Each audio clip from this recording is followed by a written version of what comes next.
Did you notice that this show doesn't have any commercials? I'm not selling you diapers or vitamins or smoothies or gasoline. That's because I don't want corporate sponsors telling us what to investigate and what to say. Instead, you're our sponsors. This is a production by our nonprofit, the Informed Consent Action Network. If you want more investigations, more hard-hitting news, if you want the truth, go to ICanDecide.org and donate now.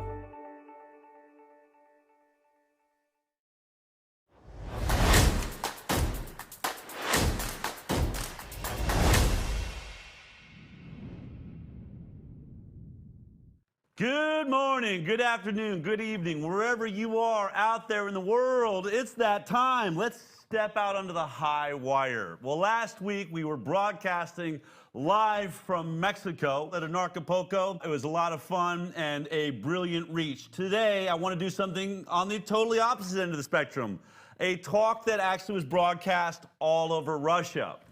You know, I think this ultimately is a story about having chutzpah. I got a call from somebody saying, I really want to get you and Bobby Kennedy together for an interview. And next thing I know, I showed up at Robert Kennedy Jr.'s home in California, and there was a great film crew there, and we sat down, and as it turned out, neither Bobby or I knew that we were about to sit down for a broadcast that was going out to Russia. But what ended up taking place was one of the best interviews I've ever done with Robert Kennedy Jr. In fact, I said to Katia, which was her name, you know, the two of us have never sat in this format before. I think everyone in America would love to see what took place here. I want you to see it because it's a truly unique interview. This one's special, and I think you're going to enjoy it.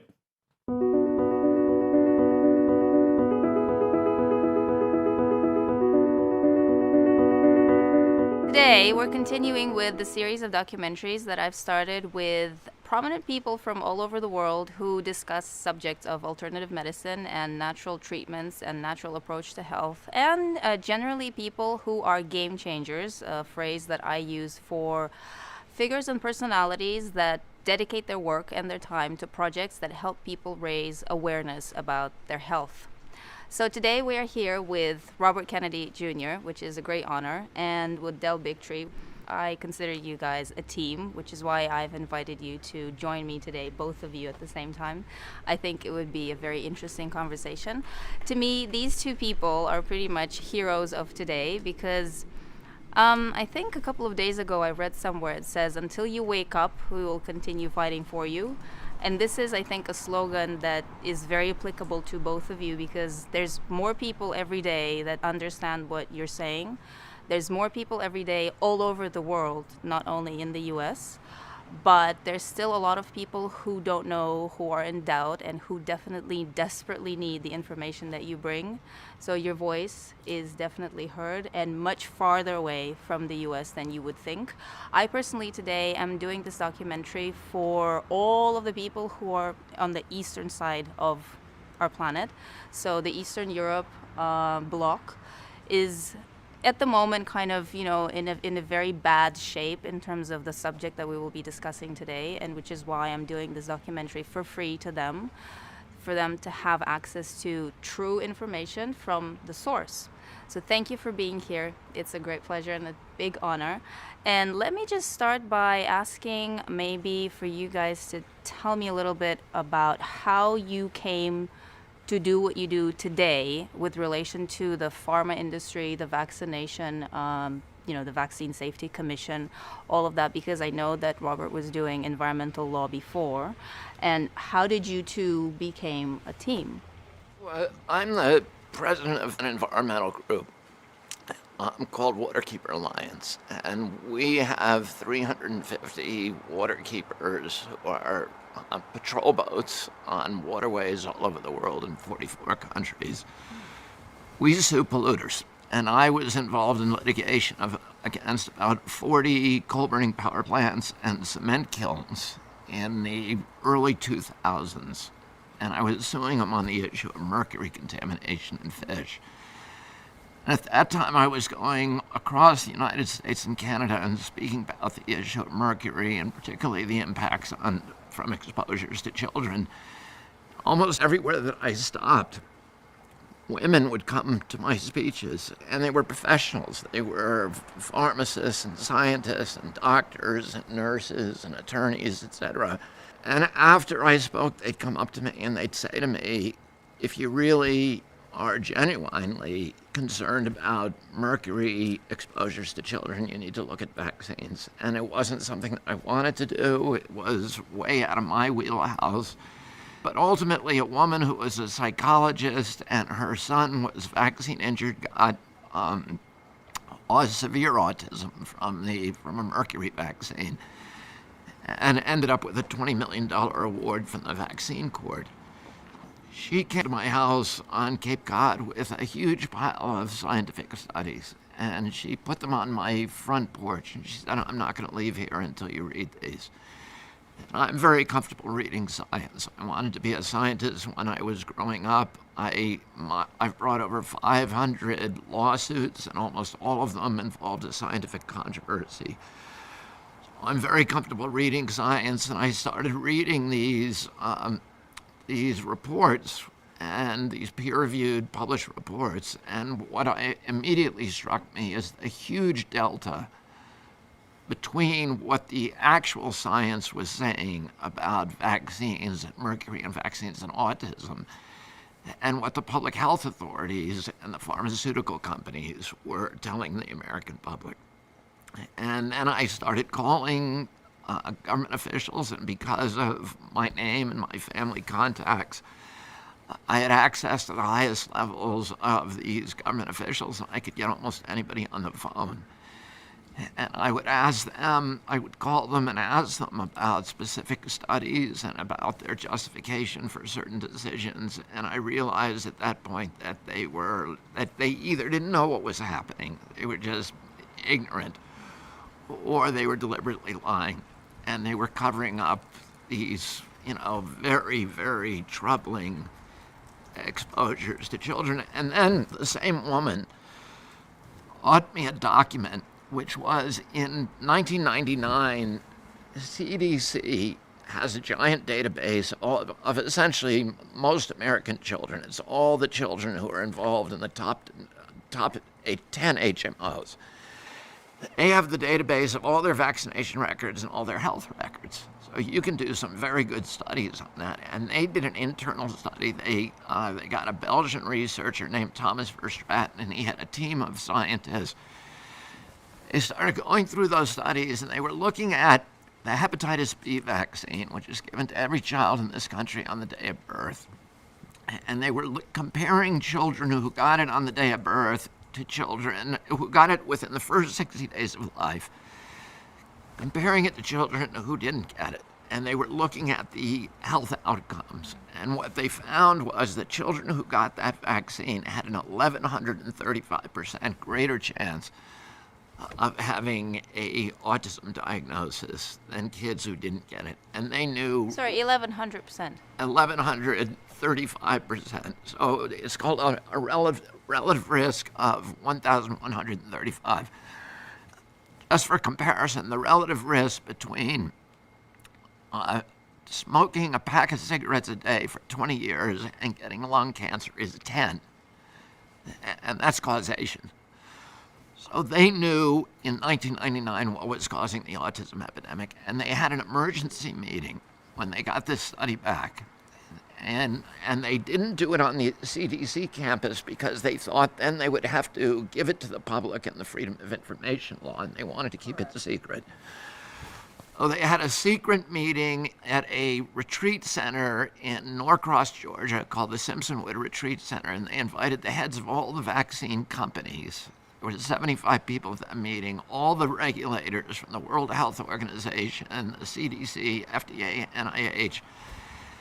They all got together for 2 days, and they looked at this study, and they agreed to keep the study secret.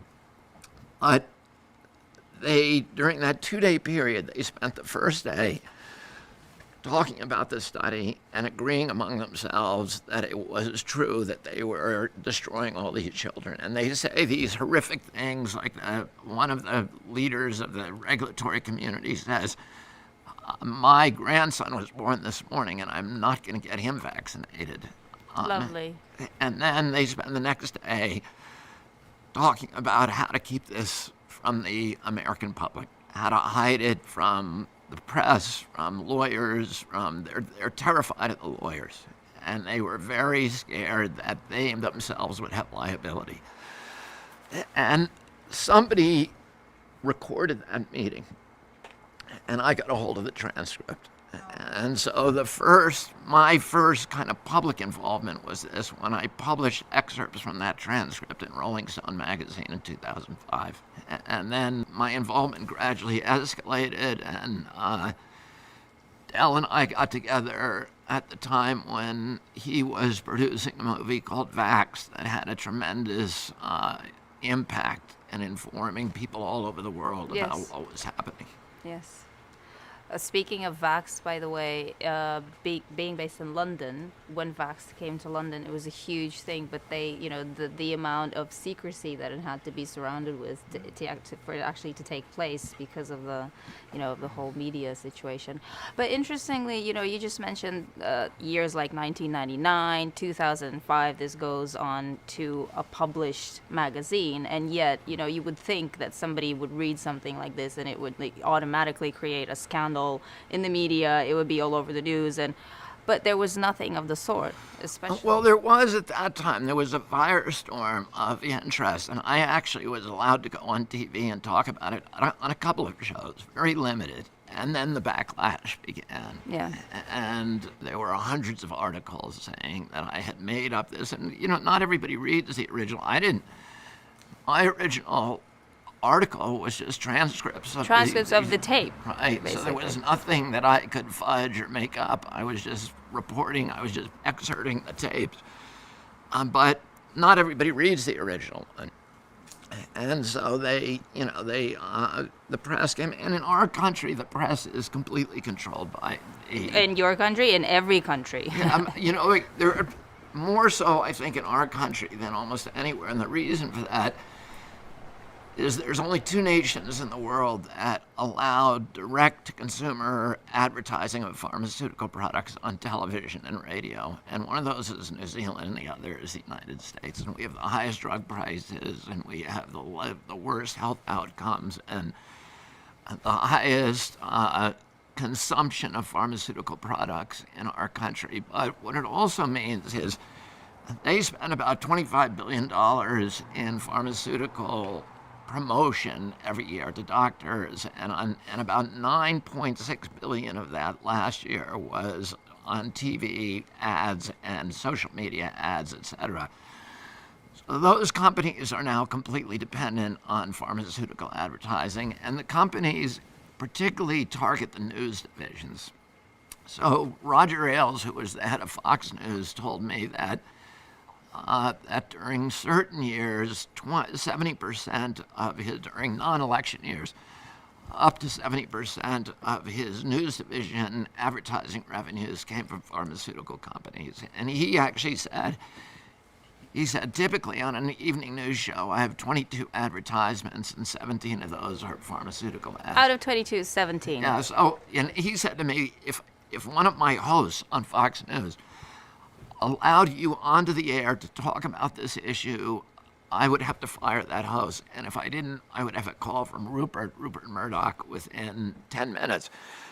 And the Murdochs have played a really critical, central role in this whole battle, in creating and fortifying this pharmaceutical orthodoxy. And they're deeply involved with the pharmaceutical industry. The Murdochs own one of the largest pharmaceutical vaccine testing companies in the world.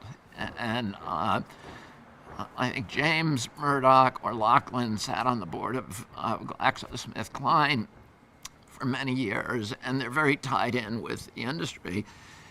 And but all of the companies all of the media companies, and there's really only about 5 of them in the United States, are completely dependent on pharmaceutical advertising, and the pharmaceutical companies are not just buying ads, they're buying content.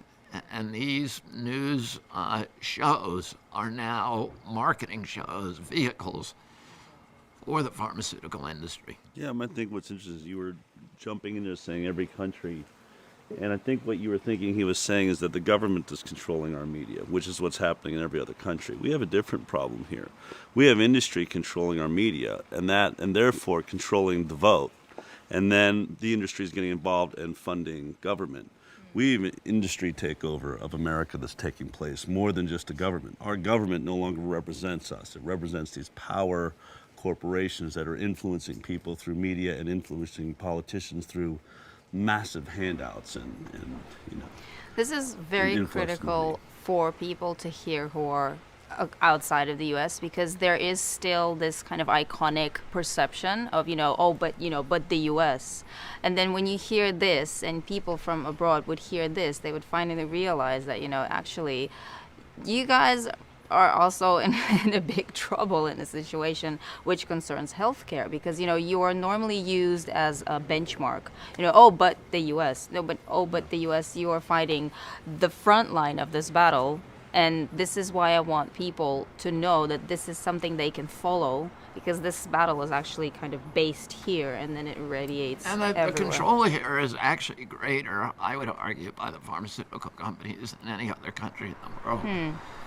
They're trying to keep up, we though. pay more, and part of it is, in the developing nations, the World Health Organization basically controls those nations, because so much of the budget comes from WHO, and WHO's budget, 50% of that 54 or something percent, comes from pharmaceutical companies. So those countries have lost a lot of their sovereignty.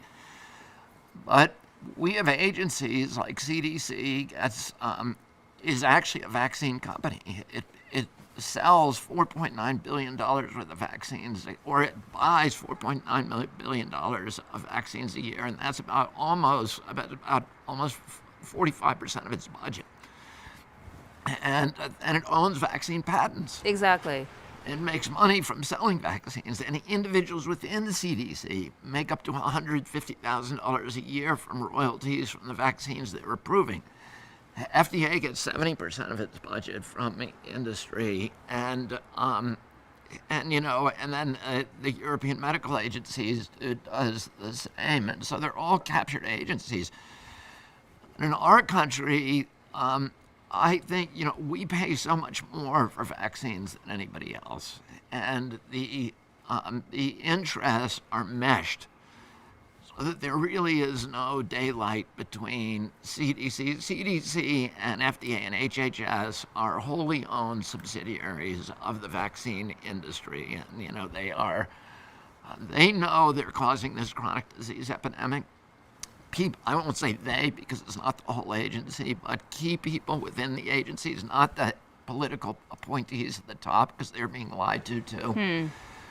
The people who are running the vaccine divisions, the people who are running, people like Francis Collin and Tony Fauci within FDA and NIH, and people like Colleen Boyle and Frank DeStefano in CDC know that they're causing a chronic disease epidemic in our country, know that they're causing autism, rheumatoid arthritis, juvenile diabetes, all these other the allergic diseases, and that these same companies that are making the vaccines and are causing these diseases and making $50 billion a year on those vaccines are making $500 billion a year on the back end, selling EpiPens and albuterol inhalers and anti-seizure medication and Prozac and diabetes medication and Adderall and Concerta and Ritalin and all these other blockbuster drugs that are marketed to treat the diseases that are listed as side effects on vaccine inserts. Yes. And that brings me to my next question, which actually is the next question that when you start a discussion with somebody who is sort of not sure or just basically a pro-vax person, they would start saying, okay, but what about the safety studies? They're safe and effective. What about the safety studies? And I know about the court, we all have been reading and following your work. And so the court situation that you had with the U.S. government, where there was 30 years that they were supposed to be reporting this periodic, safety documentation.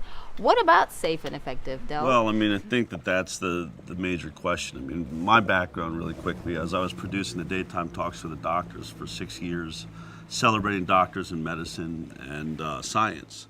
And then I came upon the story of Dr. William Thompson at the CDC that came forward and said we're committing scientific fraud on the vaccine safety studies, and specifically the MMR autism study done between 2000 and 2004.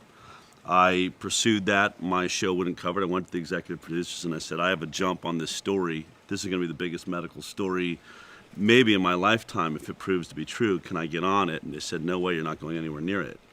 Well, I wasn't surprised by that. I mean, we're a medical talk show. We were funded. I mean, we do interstitials I was writing commercials for Merck and Pfizer. I worked with them. They would come and work with me and figure out how to make people afraid of, a flu outbreak or something. So we were aware of how that worked. But I figured, well, at least this story, if it breaks, CNN, all the major news agencies will cover it, and then I'll come back to my executive producer and say, we should do our version of it. Let me jump on the story now. So I was tracking it, and 2 weeks later, the whistleblower's statements come forward. He's saying things like, we hid significant data in the study. Every time I see a child with autism, I feel guilty. I can't believe we did what we did. I know that phrase is like yeah. Huge. And through an outrageous set of circumstances in pursuing that story, I ended up being the producer of the documentary on it, and then meeting Andy Wakefield, who yes. he had already spent a year and a half on that project. I mean, when I got involved, I sat down and watched an hour and 45 minutes of interviews with experts and looking at the graphs and the science, and he had gone through the 10,000 documents William Thompson provided. And so that was, and I had to investigate Andy. I mean, I was going to leave. I knew I was going to ruin my career in television. So I had to look at, well, what's this story about this defrocked doctor in the UK? I mean, like, this guy's, one of the most, hated doctors in the world on some parts. And then if you talk to parents of autistic children, he's a hero. Yes. So I'm not going to bury you in that investigation, but I can tell you that when you really look into it, it really doesn't take very long to recognize that the beginning of this major fraud, especially around the MMR vaccine, is what was done to him by the pharmaceutical industry. And by the Murdochs. And by the Murdochs. Once again, that was directly coming out of I think the Sun Times in England, and it was a hit job done by Brian Deere, a reporter hired to essentially try and character assassination. Assassinate Andy's credibility. And it's unfortunate because now we really see the science is coming around. UC Davis, ASU, all of these universities are really starting to key in on this direct connection between intestinal health and autism, which was exactly what he was investigating.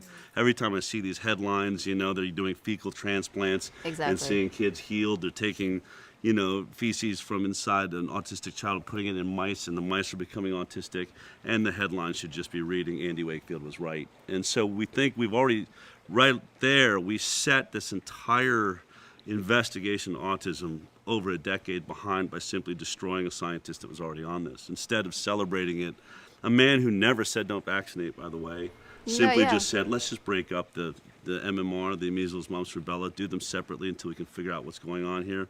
That was so catastrophic to the plan for pharma that I think they set out to destroy his career. So that's how I got into it. When we talk about safety, I was touring the country with Vaxxed, which, became an overnight sensation because we got kicked out of Tribeca Film Festival. Yes. We got accepted to one of the biggest festivals, and, it's a bucket list for any filmmakers to get into Tribeca Film Festival. And then we get kicked out. And even after Robert De Niro had, one of the founder of Tribeca stood up for our film, that wasn't enough. They still, 2 days later, pulled our film. And I think that shocked the world. I think that blew the world away. I mean, we all kind of get the censorship going on, but why is a festival censoring a documentary? And when we were fighting with them about it, after an hour on the phone saying, they kept saying, there's problems with the science. And the distribution company who was on the phone with them said, well, this is a documentary. Certainly then tell us what the problems are and let us show you how we came to those conclusions, or show you where this scientist came from or where that information comes from. We have the right to defend the statements that are made in the film. They said, we won't tell you. They wouldn't tell us anything. They wouldn't tell us at all what was the problem. And then at the end, after really pushing it, they finally said, look, the Sloan Foundation has been one of our primary donors from the beginning of the Tribeca Film Festival, and we are not going to play this film. And so that's Sloan Kettering. You have, right there we see the, medical establishment behind a festival, and that's the beginning of censorship. I mean, I think that this thing really, that's what really, from the very beginning, people asked me about censorship in Facebook. I said, we've been dealing with censorship the moment before our film even saw the light of day. I read, I was reading reviews of my film that nobody had seen. I mean, makeup reviews by the Hollywood Reporter. Hollywood Reporter, these are magazines I read. Like, I'm an industry professional and thinking, this isn't at all what's in my film. Like, how are you writing a review for a film you've never seen? In fact, they had Paul Offit for write the review for Hollywood Reporter. I got 12 reviews for my book, like Marisol, before the book was available to any reviewer. Yeah. And they were already out and published. And the same thing happened. But, you asked about testing, and Del and I sued HHS because HHS was responsible for looking at vaccines every 2 years. Yes. Reason for that is in 1986, Congress passed the Vaccine Act. They removed liability from the vaccine companies. You can't sue no matter how injured you are, no matter how negligent they were, no matter how grievous your injury or how toxic the ingredient, you cannot sue them.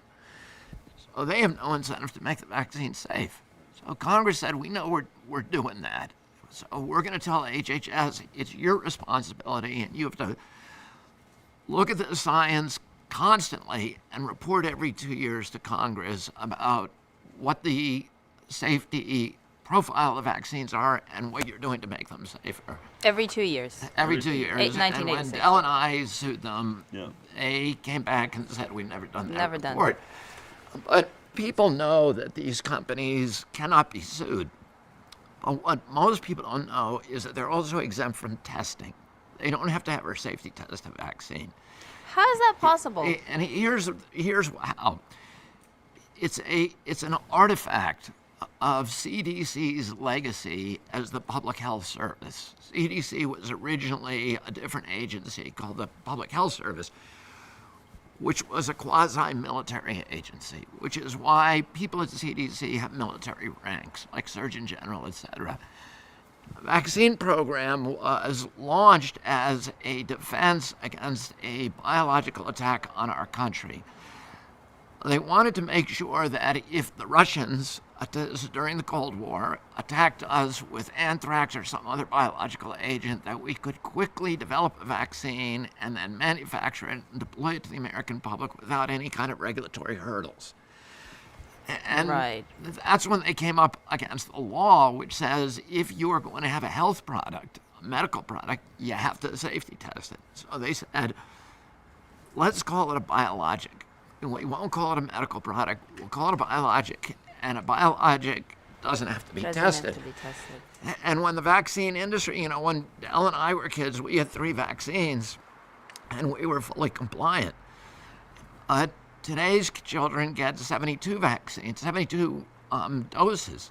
And that rush, that gold rush, began immediately after the Vaccine Act was passed, and the companies were taking advantage of the fact that there was now zero liability, plus that they're mandated.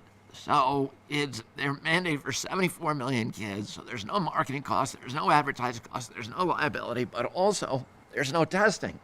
That's a huge cost. To bring a drug to market, to do safety testing can cost $30 million. And time. Or more. And time. Money and time. And years. And the hepatitis B shots that we were talking about a short while ago, there are 2 of those shots that are licensed, one by GSK and one by Merck, and the Merck version was only safety tested for 5 days. The GSK version was tested for 4 days. That means if the baby died on day 6, it never happened. If the baby had a seizure on day 6, if the baby was diagnosed with autism at 3 years, because that's when you're diagnosed, or food allergies, or autoimmune disease, or diabetes, It never happened. Plus, there was no placebo. Exactly. They So never made a and that's true- not science. So that means that even if the baby died on day 2, it's entirely up to the drug company, which is doing the test, to determine whether that death was the result of a vaccine or was it just a cerebral hemorrhage or maybe just a seizure that was not related to the vaccine, according to the company. So they don't even have to report it. That's how all these drugs got licensed with these terrible safety profiles. As Al and I and our attorney learned through litigation with HHS, there's not a single vaccine on that list of 72 are now mandated for every American child. Not one of those has ever been tested against a placebo, which means that nobody knows the safety profile for any of those vaccines. You can't say they're safe. There's Not no, only there's- can- you're not able to scientifically. Sorry, but state isn't it. there a statement by a You court of can't law? say, and here's what they say: even if they're dangerous, they're better than the disease. There's no way that anybody can tell that. There's no way for anybody to be able to say whether that vaccine is causing more death and injury than the disease. The only way that you can say that is if you test it against an unvaccinated cohort, and that has never been done for any vaccine. I think it's important too, because we throw these stats out, and a lot of times we're always talking to people that are starting to look at this. But if we're talking, other countries, if you're talking in Russia right now, Ukraine's looking at this, I think people still think in their minds that if you ask them what is a vaccine, what they'll say is, well, it's just a tiny little bit of virus or a little bit of bacteria floating around in some saline solution.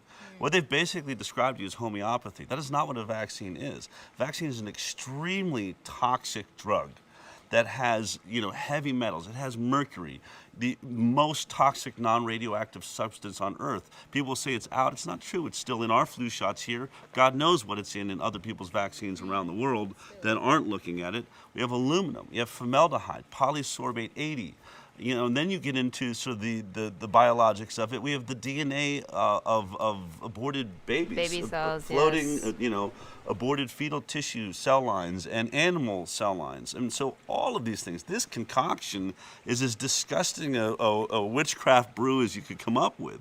So when people are, we get in a lot of trouble stepping up about, we were just, in a rally yesterday in Sacramento, standing in front of, over 1,000 people showing up to want to have the right to decide what's injected in their bodies. Exactly. That in America, to think that we've got no control over what would be injected into our children ourselves, it's really hard for, I know, Bobby and I to wrap our heads around. More and more Americans just think we should do that. Yeah, we should have no control. Just go ahead and vaccinate everyone's kids and vaccinate us.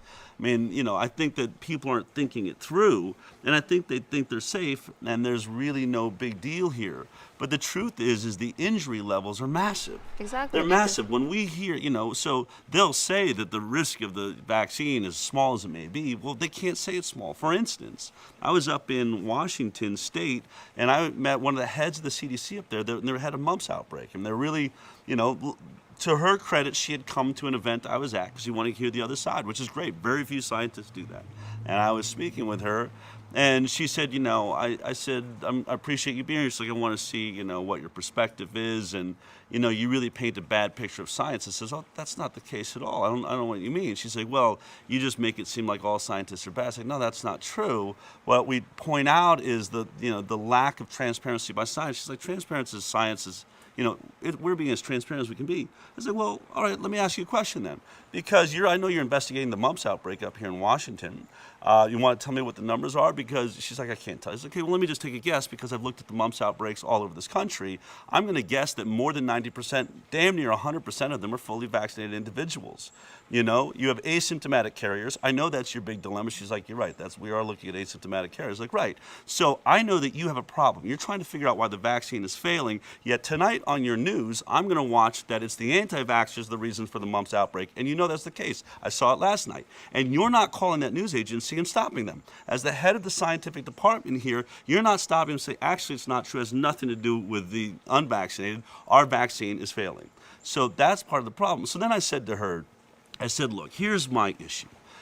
You know that children will die being given the vaccine this year. You know that someone's going to have allergic reactions, others have a propensity, we don't know what the issues are, but children are going to die. How do you justify that? As you know, someone that, you know, I'm assuming you're a doctor too, you've signed the Hippocratic Oath, do no harm. She said, it's the accepted casualty to achieve herd immunity. And then I said, okay, great. Will you tell me what we predict will be the number of children who will die next year from the vaccine program? And she said, oh, we don't have the data on that. I said, hold on a second, you're a scientist, and you just made the term accepted casualty as though there's some number that you've wrapped your head around and are deciding we're going to accept that casualty. And then when I ask you what it's actually going to be, you say we have no data on that.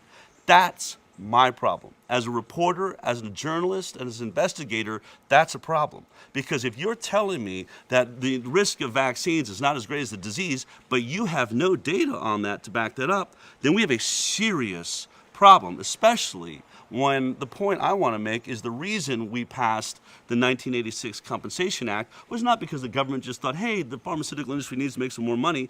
They were being sued so much that the vaccines could not make a profit. I mean, think about this. Nobody trusts the pharmaceutical industry. None of us do. No one in this world thinks that the pharmaceutical industry is really looking out for our best interests. And for some reason, you know, we can question them about everything they make except vaccines. Vaccines is the one place where I just trust them implicitly. Like what Why? Robert said, I they don't just know. found Jesus on that. Right, and they that just was found fine. Jesus on that. But think about this. This is the only product they've ever made that was so bad, they can't make a profit.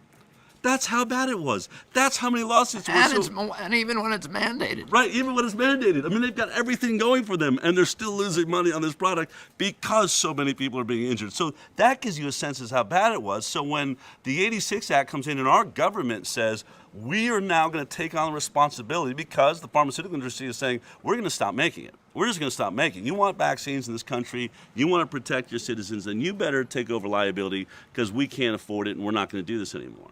So Ronald Reagan hates the idea, Congress hates the idea, and so that's where it led us to the lawsuits. We said, how did this get passed? And as we said, they had to meet every 2 years to discuss safety. They were also supposed to, we had another lawsuit, they were supposed to put together a task force headed by the head of the National Institute of Health, head of the CDC, and the head of the FDA. You're going to work together to devise science to evolve this product so it doesn't injure anybody. Same thing, sued, and they never put the task force together. These were the only elements in this law, when we're taking liability away of a product that could make no money, it was so bad, the only protections put in place have never been done. They've never been done. So then we're left with, how dangerous is it? What do, you know, as investigators, as a reporter, as a lawyer, where do we look to? I think the only place you can really look then is VAERS. You have to look at the only capture system we have, Vaccine Adverse Events Reporting System. This is where if you go to your doctor, your child gets a vaccine, they start having seizures, you know, that night, then you go back to your doctor, something's wrong. Now, unfortunately, doctors will normally, you know, will tell you, oh, that's normal. Don't worry about it. It's normal for your child to have a brain seizure, you know, like no big deal. I mean, we can go further and talk about the new normal and the fact that we accept that. Yes. But that, so once that happens, it says on every insert, even the slightest thing, any problem, just report it to VAERS because that data collection system, some of it will be true, some will be false. We'll comb through it and we'll figure out, we'll get to the bottom of if we're having issues with any of these products. Since, by the way, they've never been tested for safety, the entire human race is now in a safety study they've never agreed to. So VAERS is capturing that. Well, let's look at those numbers because if we're told that vaccine injury is, you know, far less than the injuries from the diseases themselves, let's look at that. So we look at VAERS. You know, I know the numbers best from 2016. 2018 is coming up about the same. But in 2016, we have 50,000 vaccine injury reports in America in 1 year alone. 432 reported deaths, 10,000 emergency room visits. Is it okay to kill 432 innocent people every year? I don't think versus that number. How many measles deaths? When measles was sweeping the nation in its worst state, you might have 400 or 500 deaths from measles. And at that point, we have, I mean, we're talking about 1960s. We have better ways to handle all of those things now, but that's a wash. So like right there, you would see that's a wash. So you can say, well, is it worth it? You know, we're killing 500 people, 400 people with vaccines. The disease had about that rate. But then you have to look further. Then you look at the fact that, well, how accurate is VAERS? And the CDC paid $1 million to Harvard Medical School to investigate VAERS and see how efficient it is. And after a thorough investigation of it, they came out and said, it appears that VAERS is capturing less than 1%. Less than 1%. Less That's than what 1%. I read last Try week, to and I wrap was your like, head around that. If someone tells me I'm dangerous as a journalist because I am saying that I have questions about the vaccine program, I know that your own system has 50,000 reported injuries, and that's less than 1%. That means potentially in America, we had 6 million vaccine injuries. 400 deaths turns to 40,000 deaths.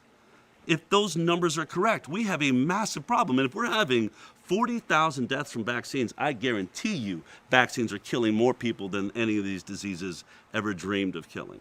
And you guys have VAERS because other countries don't even have that. Don't even have Not that? even close. And VAERS is designed to conceal vaccine injuries, to mask them. It's not designed to look for them. Think about this. You go to your doctor, the doctor says to you, take this vaccine or give it to your child, it's going to help them, and your child has a seizure. Do you think that doctor's going to say that's from the vaccine that I gave you? Never. He's going to want to say anything but that. So he doesn't want to report it. And then what if that child gets autism 3 years later? Is he even going to connect the dots? What if he gets food allergies?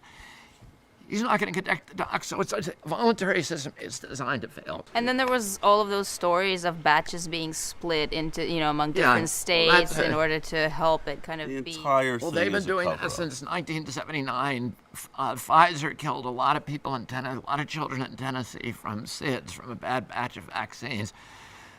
And we got a hold of the memo that they then passed out that said, from now on, we're going to divide up the batches and send them to all different parts of the country so that if we do get a bad batch, people won't notice it. Yeah. It's another way of hiding vaccine injuries and hiding vaccine risks, which is what this whole enterprise is about. So with all of this mess, because basically it's just a huge, terrible mess, and it's kind of getting worse in a way. It's getting worse because of all of the mandates. My question, and not only my question, but the people, for example, who read the stuff that I write, that my colleagues write, and when we advocate, on this topic, the usual question that comes up is, okay, so if there's such a big mess, for example, in the U.S., how come the situation with the mandates is getting worse and worse, and more states? Well, because they're connected, because they cannot, Dell and I have been trying to debate them for a decade. Nobody will debate us. And it's not because we're brilliant debaters. It's because the science, it collapses, their science collapses on its merits. They will not, a month ago, I was invited by the Connecticut state legislature to debate 5 Yale virologists on vaccine safety, and they all agreed to debate. I flew across the country. I arrived there the next morning. There's 5 empty seats at me, and none of them showed up because the industry tells them not to show up because they don't want to debate. They know they can't win a debate. The only thing they can do then is use coercion and censorship. Yeah. It's the only thing, because they have a product that cannot stand on its own merit, that is clearly killing more people than it's saving. And the only way for them, but they're making $50 billion on it a year. The only way for them to continue to operate that marketplace is for them to shut down all debate on the product so that nobody knows about it, and to compel people to use it whether they want it or not. And that's what their strategy is. I think they're in a rush, actually. Yeah, I it think that what's seems like happening it. is there's a ticking clock now. I think a lot of the work that we've done, a lot of it you see up front. There's many things we do behind the scenes, meeting with scientists and universities and people that will even sometimes take on the challenge. All right, I'll challenge you. I'll look at this. All of that science is coming in our favor. All of it's landing in our favor. And the pharmaceutical industry knows this. And they, you have to understand, in America, it's the #1 most powerful lobby in Washington. The #1. It's outspending oil and gas 2-1. I say to people when I speak publicly, we fight wars in the Middle East for the money oil and gas is putting into our government. What is pharma getting for their money? It's twice as much. And I think that you've got to start looking at the agenda. The agenda, they're not spending that money because they want another opioid epidemic. They have a product that they don't have to advertise. They can't be sued for. They don't have to do any safety testing. The future of the pharmaceutical industry is the vaccine program. It's the fastest growing sector. So every politician, Bernie Sanders or whoever, I always think of Bernie because I was a fan of his, when he says, I'm anti-vaccine lobby, but then says he's pro-vaccine mandate, I think, what is the disconnect? What is your disconnect? This is their future. And so they want an adult vaccine mandate. They were already tested in Argentina last year. It's the first country where they said you can't get your driver's license renewed until you are fully vaccinated as an adult. That's where this entire thing's going. You can't get a passport. Right. You can't fly You can't on an fly. airplane. Can't go anywhere. What about Nuremberg? Nuremberg, that thing died, at the 1986 Act. So what they see is, and that's where the money is. The money's not in 2 to 3% of the unvaccinated kids in America. Pharma doesn't care that much, except they're using that as the excuse to take away these exemptions because they know the moment they bring online the forced adult mandate, I think it'll be connected in America probably to our Real ID, which is due in 2020. So we're going to get a new license that will replace our passport, our driver's license, have all of our medical records. And at that moment, you can't get it unless you're vaccinated. And all of a sudden, every adult in this country is going, wait, well, hold on a second. What are you talking about? And then they're going to say, well, who's that Bobby Kennedy and Bobby and Dell? Those guys, there was exemptions, right? And they're not going to realize that all of those disappeared. We're shipped off to Right, Right, we're in some jail cell in Guantanamo, and there's no exemptions left for anybody to opt out of this stupid program. No, but wait. That's what's really taking place. No, this is what it seems like. But honestly, I came here today hoping that you guys would tell me, no, actually, there's this plan B something. But this is so. That's their plan. It's not our plan. Yeah, but is there a plan? Because honestly, yeah. The whole world is watching. The whole vaccine debate is originated in the U.S. Yes. So the whole world is watching and kind of playing it. Okay, so the wind now blows this way. We're going to follow it. The U.K. is doing the same thing. And Russia is sort of like, whatever you corner them a little bit, they start pointing in your direction, saying, oh, but them, look at what they're doing. They must know better. So they must know better. This is what's happening. 2020 is next year? I would say they need to watch a little closer because I think one of the things, so we had a really fascinating experience because, as many people know, Donald Trump met with Bobby and asked you to head this vaccine safety commission. We ended up getting a meeting at the National Institute of Health about all that came out of it. We were really prepared for that. Bobby did an amazing job presenting what we call the Vaccine Safety Project. So on your site, Children's Health Defense, on my site, Informed Consent Action Network, ICanDecide.org. You can download that. We want people to be able to use that PowerPoint. Oh, no, we are. We have. Yeah. We've translated that into that. Russian. But think about this. We were sitting across from the brain trust of science, immunology and vaccines in the world.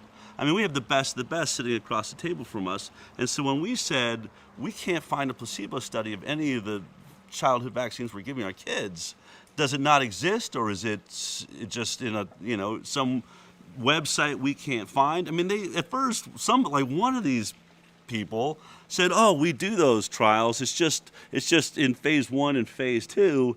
And Bobby was essentially like, "We're at the National Institute of Health. This is what we're doing here. Bring it to us. Let us see it." That's what we're here to do. We're not looking. We don't know what the answers are. We're saying if there's trials being done with placebos, we'd like to see that information because we're looking at everything else. And then there's this. They showed us how to tap dance. Right. Then it got kind of quiet, and then Tony Fauci blurts out, I think it was Tony, says, we don't do placebo studies on vaccines because it'd be unethical. Then Francis Collins looks at him and goes, oh, right, yeah, right, no, it's unethical to do. And then they all changed their tune right before our eyes. It was like, it was And we asked crazy them, to watch it. do you have any safety studies on mercury in vaccines? And they said, yeah, we got lots of them. We said, guess what? If you show us one, we'll put it up on our website and we'll shut down our organizations. And I think there was a money payout as well we did involved. that, yeah, too. We yeah. offered people $100,000 if they could find one study. But here's the thing. And they, there was a lot of shuffling through papers and, pointing fingers. She's got the study, and, they didn't have it. So, Not one. Not one. no. So I think what people need to think about when they're looking at this issue, and you're looking at America, right? I mean, we are. As America goes, so will the world. I mean, it's not that, however arrogant or however we think of ourselves, that's how the medical system is being designed here, and how you bring it out to the world is coming through America. So if you're talking to the top scientific body and they say, we've never done a safety study, period. Never done it, it would be unethical to do it. Therefore, it's more ethical to turn the population into that study. Now, here's the thing they'll say, though. What they'll say is, look, we know vaccines are safe because we've been using them for over 100 years and we don't have an issue. And so then you have to say, well, okay, hold on a second. Did you just tell me that in order to understand the safety of this product, I simply have to look at the population at large? Yes, great, let's do that. And this is what I want people around the world to look at. Here are the actual stats. You can look it up anywhere you want. CBS, CNN, they're all reporting it. We have more babies die on the first day of life in the United States of America than every other industrialized nation combined. We have more babies die in the first year of life than the 20 other richest nations in the world. It's now being reported that here in America, you're 70% more likely to die before reaching the age of 18 than if you were raised in the 20 other richest nations in the world. And the biggest stat that Bobby and I put out is that when we were getting 11 vaccines in the 1980s, before we took away liability, our children had a chronic illness rate of 12.8%, either a neurological or an autoimmune disease, making up chronic illness. Now that we're giving the 72 doses of 16 vaccines by the time you're 18, that chronic illness rate has gone to 54% of the children in America have a chronic illness. That is officially the greatest decline in public health in recorded history. Period. Full stop. So when you just told, and then they'll say to me, then the same people will say, well, you can't say that vaccines are causing all that. I said, well, hold on a second. You just told me that record is what I'm supposed to rely on for your proof that vaccines are working. Not only that, but every one of those diseases, which are the allergic diseases, eczema, asthma, rhinitis, Guillain-Barré, rheumatoid arthritis, juvenile diabetes, demyelinating diseases, ASD, narcolepsy, SIDS, all of the diseases that make up that chronic disease epidemic, every single one of them, on the insert, without any exception, is listed as a vaccine side effect by the manufacturers on their insert. So how do you argue that they're not causing it? Yeah. Maybe they aren't, but if they aren't, then tell us what is. It's got to be an environmental factor. Yeah. It's not genes. Genes don't cause epidemics. And not epidemics that happen within 3 decades. Yeah. I mean, 30 years, there's no genes, nothing happens in our DNA that moves that fast. There's no other explanation. We have a massive environmental impact happening. And the illness, this is something we would say easily on the doctors, this is medically established. This is the sickest nation of children in the industrialized world. And we have the sickest generation of children in America we've seen since we took kids out of And we have the most aggressive lines. vaccine schedule. That's right. Correct. And so, And you look at the nation that has the least aggressive vaccine schedule, Japan. Japan, I was just going to ask about It that. has the lowest infant mortality. It has the best health outcomes by virtually every measure. highest quality of life till death.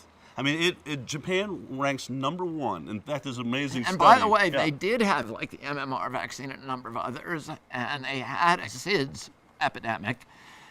They banned the vaccine, banned they it. dropped the vaccines, and SIDS disappeared. And didn't they do the same with HPV, that they Yeah. banned the HPV Yeah. vaccine as well after they just seen a huge rise in Yeah. cancer They cases? listen to their numbers and the people when they say we're being injured. I mean, this thing is happening in America. In the end, I know Bobby must have his moments questioning, what am I doing here? I mean, it's a huge thing we're up against, this massive Goliath, and you think of all the other things we could do with our lives. I like to go back to making movies and documentaries, but we are talking about the potential to end this species. This thing is so out of control, and nobody seems to be caring. I mean, if we have a mistake like a thalidomide, or there's drugs we've had that women took for morning sickness that ended up making their own daughters not be able to give birth. What happens if we do that in a vaccine? What if we have a mandated product that's never been through a safety study that somehow accidentally sterilizes the whole next nation. generation. Aren't they doing that in Africa? They Well, are. yeah, they they do are. that, They but the can do HPV vaccine, if you look at the clinical trials, the ovarian failure rate in the clinical trials was off the charts. And what we're seeing now, and they mandated that vaccine in 2006, and what we're seeing now is you would predict from the vaccine clinical trials, which is that fertility rate is plummeting in young girls in every jurisdiction where the HPV is mandated. And people are saying, CNN is saying it's a mystery. Maybe the girls are not interested in sex anymore because they're on their cell phone all the time. And they're doing the same thing with depression. There was a huge depression rate in the HPV clinical trials, and now they're saying girls particularly, the suicide rate and the depression rate is now catching up with boys for the first time in history. And again, the CNN is saying maybe it's from cell phones, maybe it's from something else. It's all a mystery, but it happened in 2006. That was the same year that delineates those population-wide impacts, was the year that a vaccine was mandated for every child that predicted that would happen in the clinical trials. Yeah, I mean, and they'll say it's anecdotal, right? Oh, it's anecdotal that the timing is that way. It's anecdotal. That's not. Everything it's is not a evidence. coincidence. But Everything is a But you coincidence. have to look. We have to use our minds here. Okay, let's say it is. It's definitely anecdotal, right? But why is this the one topic? You have timing, you have entry points where vaccines are mandated. Immediately we see the change in health outcomes based on what we knew from the trials. This is all logical thinking, and yet this is the one discussion you're not allowed to have. We could talk about cell phones. But not only that, Al, is we have the correlation with all of these, and they'll say, well, correlation is not causation, which is true. Right. But we also have the animal studies. We have the clinical studies. We have the biological studies. We have the pharmacological studies. Those are all in the literature. Nobody's looking at them. We're not just relying on causation. Yeah, the autism epidemic started in 1989. That's what EPA says. That's the year that the vaccine schedule was changed. And people will say, okay, well, that could be just a coincidence. Yeah, and it could be. We also have 160 animal studies, clinical studies, epidemiological studies that say it is the vaccines that's causing a large part of the autism epidemic. Yeah. Yeah, well, the point I was just going to make is it's like a teenager that you caught, what's the dent in the car? You took the car out last night. Why are you accusing me? You can't, why are you accusing me? That's wrong. I mean, that's how they're reacting. Like, if they're being that sensitive, censor that. Stop that. Shut up. You're not allowed to say it. As soon as you start hearing an industry speaking about one thing and your government saying this one space, you're not allowed to ask the obvious questions. To me, that should put up the biggest red flag. Ding, ding, ding, ding, ding, ding. We're obviously onto something here. And anybody that parrots that it's dangerous to be questioning these things, or, this is just crazy, anti-vaxxer talk, it's simply not. The science is on our side. Is anyone that looks. Everybody that will say that they are pro-vaccine and they looked into it, or they're making a decision, the truth is they believe and they want to live in a world where listening to my doctor makes me smarter than a person that goes and investigates themselves. Yes. Because if you actually go and start reading the literature, even the studies that they point to that say, look at it safe, you see the problem with the study right away. For instance, the big study out of Denmark right now saying we've looked at hundreds of thousands of children. We've proved the MMR doesn't cause autism, because basically they broke up two groups. They had all the kids that got all the vaccines, and then all the kids that got all the vaccines plus MMR. Or I can say it the other way, everything but MMR, and the group that got everything and the MMR. Well, first of all, they're fully vaccinated. Everyone in this is hyper-vaccinated, at least by Denmark. Actually, it's about 1/3 of the vaccines we get in America. But here's the point. If any other vaccine can cause autism, which I would say, as I've traveled this country, more people claim DTaP vaccine caused autism than even the MMR, which is what my film was about. And that was shocking to me. As I was traveling the country with vaxxed, more people said we never got the MMR vaccine. Our kid got autism after the DTaP. So here's the problem. Everyone now, Sanjay Gupta, Anderson Cooper, the proof is in. The Denmark study proves it. Vaccines don't cause autism. First of all, you can't say vaccines plural. You can say the MMR because that's the only part that was looked at. But here's the problem. Just think about how the study works. If DTaP causes autism and your control group, everyone was getting DTaP vaccine, this study is useless. It's absolutely useless. They have 22 epidemiological studies. That's all they have. That they rely on to say vaccines don't cause autism. And here's the problem. There's not a single one of those studies that is the kind of study that you would do if you really wanted to know. Which is, you look at a vaccinated group and you look at an unvaccinated group and you compare health outcomes. They've never done that. Every one of those studies, they're looking at a heavily vaccinated group and comparing it to a slightly less heavily vaccinated group. It's the same thing as if you were looking for cancer and the association between cigarettes and cancer, and you looked at people who smoked a pack of cigarettes a day versus people who smoked 22 cigarettes a day. And, you may not see, it's calculated to bury the association. The other problem is none of them look at DTaP. None of them look at Hep B. Right. When Congress passed the Vaccine Act, people all over the country thought that DTaP was causing their autism. This is 12 years before Andy Wakefield. Yep. 12 years before, Congress ordered HHS, as part of the Vaccine Act, study whether vaccines are whether the DTaP is causing autism. Has HHS ever done that study? No. 30, 40 years later, not 40 one. years later, that Nowhere study in the has world. never been done by anybody. And they were scolded by the Institute of Medicine, which is the ultimate arbiter of vaccine science, in 1991, in 1994, in 2011, and 2014. IOM went back again and again and said, CDC, you are not doing the study that Congress told you to do, which is to look at the DTaP and autism. It has never been done. And that's it. I think what we've proven through lawsuits and continued lawsuits is that the way this game works is they don't do the science. And if you really listen closely to how they say it, they will say there's no scientific studies that prove that point, that prove that causation.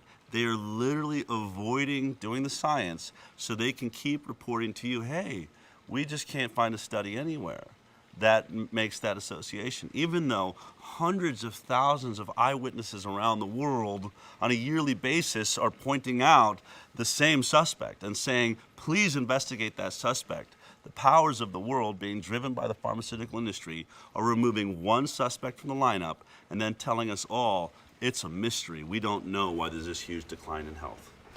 And so with all of this said, my question, after hearing all of these arguments put together, which is what we've been trying to get people to read, and Vaccine Safety Commission, the 50 studies that are there, we've translated them, we've made people read that. We needed to use VPN to access that because they would literally block the access to the websites that would contain the translations. We've translated Vaxxed, we've translated the truth about vaccines, at least part of it is translated into different languages. But still, I'm hearing this today, I'm thinking, so there are a lot of people in other countries, parents, who are saying, I'm not comfortable with this. I don't like what I see. I see a lot of people writing that I should be looking into something. I'm looking into it and I don't like what I find. But at the same time, my country is mandating me, is scaring me. The media is controlled, censorship, all of what we've discussed today. What do people do? What would you say, what kind of support needs to be there? What sort of action needs to take place for this to really start changing? Can people do anything? Who should Look, if you live in the United States, you cannot sue a vaccine company. And what we're doing now is figuring out ways to sue them that are not product liability, but, other ways to sue them for fraud, et cetera. Lying about, for bad advertising, those kind of things. And it's tricky, and they're all, new ways of litigation, but we think we're going to be able to do it. But if you live in another country, Most countries don't have that prohibition.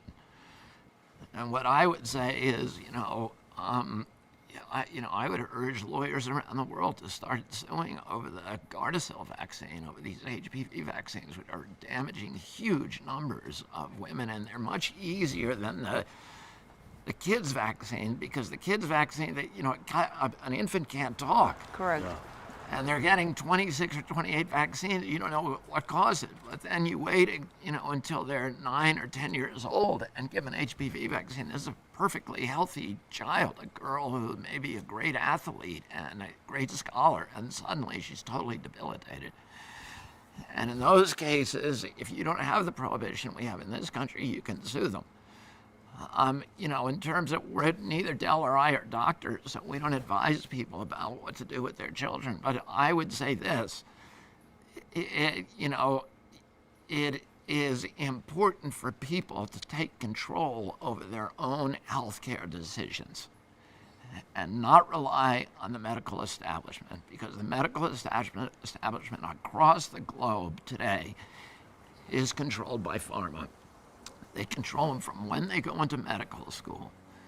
They own the medical schools today. They own the medical journals. They own the TV. They own all the ways of communicating, and now they own the social media. Google is now a pharmaceutical company.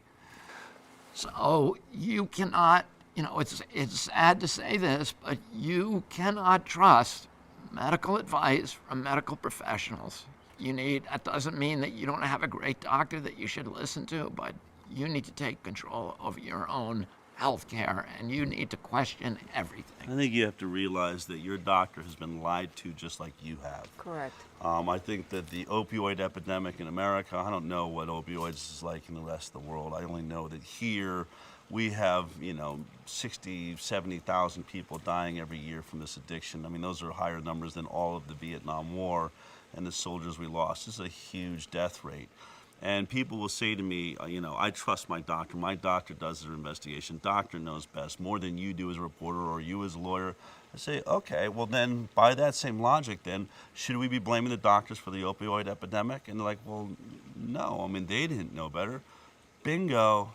That's the problem. You see, the problem is that when the doctors saw some addiction in their clinic, they would do what they do with vaccines when someone says my child's having seizures, or I think my child's autism happens from the vaccine. The doctor's only resource is they go to the CDC website. CDC website says OxyContin is safe if given appropriately. CDC website says vaccines don't cause autism. In fact, and so these regulatory agencies, that's all there is. They're the Bible for your doctor. If they're telling the doctor that, then that's what the doctor's living by. Look at the FDA.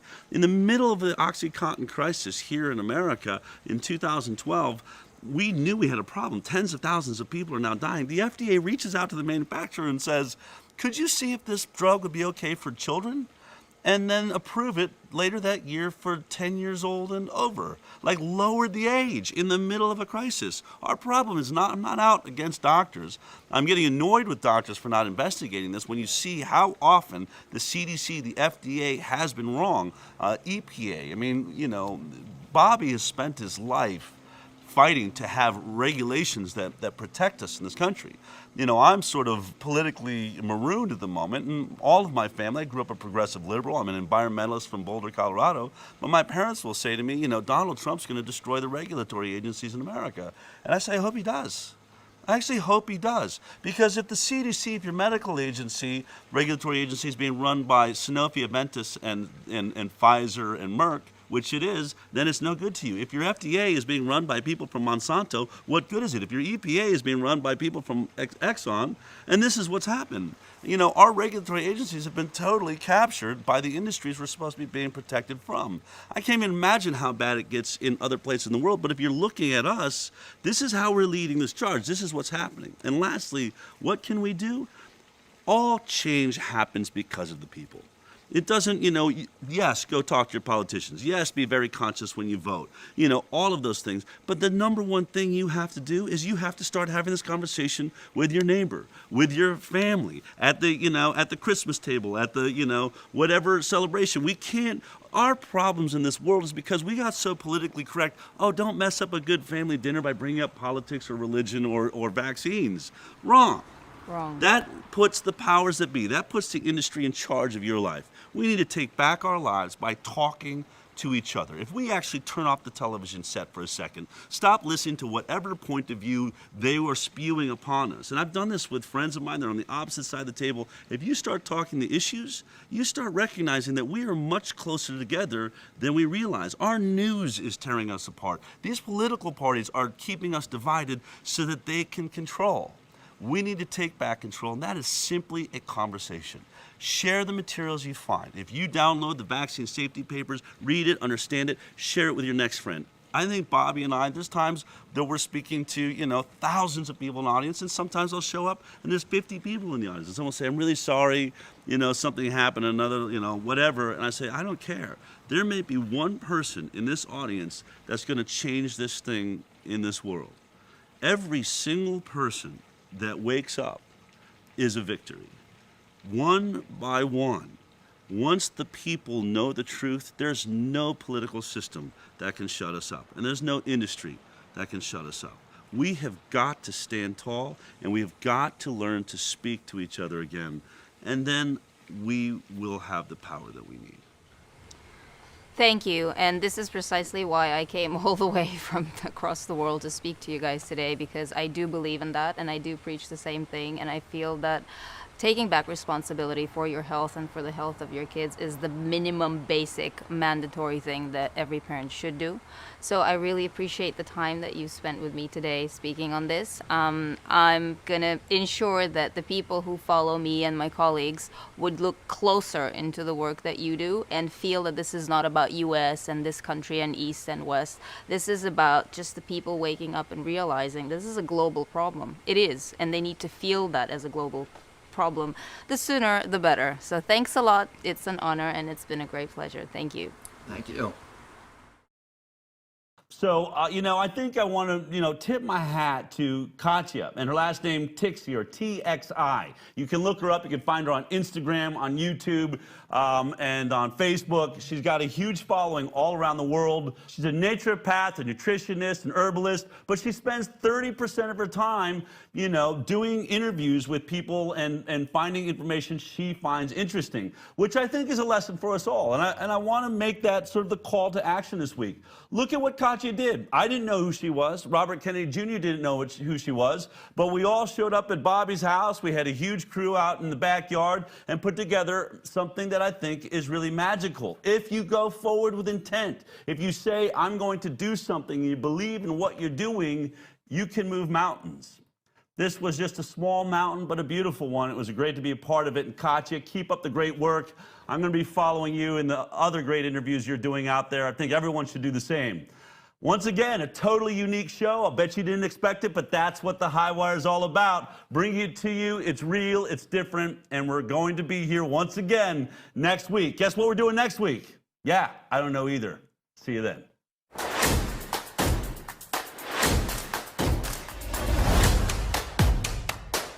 Thanks for watching, and thank you for being a High Wire insider. Be sure to share this show with your friends on Facebook, YouTube, Periscope, and Instagram, because knowledge is power, power is freedom, and we need all we can get.